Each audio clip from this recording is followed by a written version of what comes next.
அடுத்து என்ன நடக்குமோன்னு கியூரியாசிட்டியை என்னால தாங்கிக்கவே முடியல. அடுத்து ஏதாவது ட்விஸ்ட் அண்ட் டர்ன் இருந்ததுன்னா சின்னதா ஒரு க்ளூ கொடுங்களேன். நான் யார்கிட்டயும் சொல்ல மாட்டேன் காவ்யா, எனக்குள்ளே வச்சுக்கிறேன்.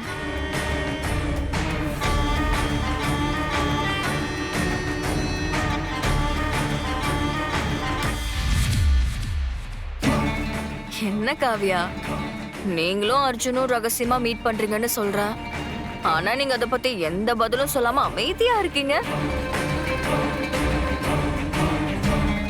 இதுவே பழைய காவியாவா இருந்தா எங்க 2 பேருக்குள்ள ஒண்ணுமே இல்ல, அது எப்படி நீ இப்படி தப்பா பேசலாம், உனக்கு எப்படி இவ்ளோ தைரியம், இப்பவே உன்னை கூட்டிட்டு போய் எல்லாரும் முன்னாடி நிக்க வச்சு அசிங்கப்படுத்துற அப்படி இப்படின்னு கத்தி என் கண்ணத்துல பலாருன்னு அரைஞ்சிருப்பீங்கல்ல. ஆனா நீங்க இவ்ளோ சைலண்டா இருக்கிறத பார்த்தா எனக்கே புதுசா இருக்கு காவியா. பல்லவி, தயவு செஞ்சு இங்க இருந்து போறீங்களா? உங்ககிட்ட நான் எதையுமே பேச விரும்பல. அட, நான் இவ்ளோ பேசுனதுக்கு அப்புறம் நீங்க வாயை திறக்கிறீங்களா? நக்கல் தான் காவியா உங்களுக்கு. அப்போ நான் சந்தேகப்படுற மாதிரி ஏதோ ஒரு பெரிய பிளான் இருக்கு, அப்படிதானே?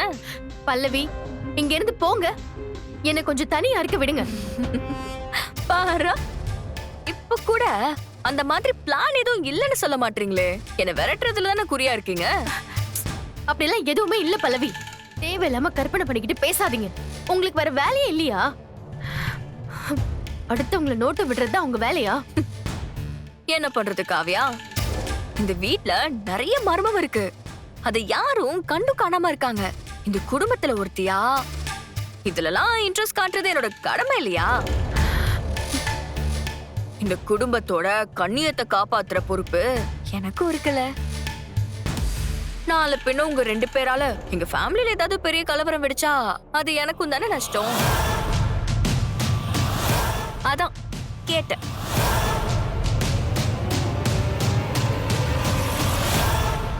ஹிண்ட் ஹிண்ட் ஹிண்ட் கிடைக்குமா?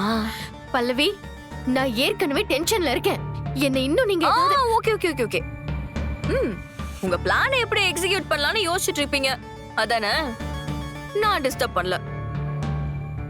அது டெலிகாஸ்ட் ஆகும்போது நான் பார்த்து தெரிஞ்சுக்கிறேன். All the best for your secret plan. Bye. அப்புறம் ஸ்வீட் ரொம்ப நல்லா இருக்கும், வேஸ்ட் பண்ணாம சாப்பிடுங்க.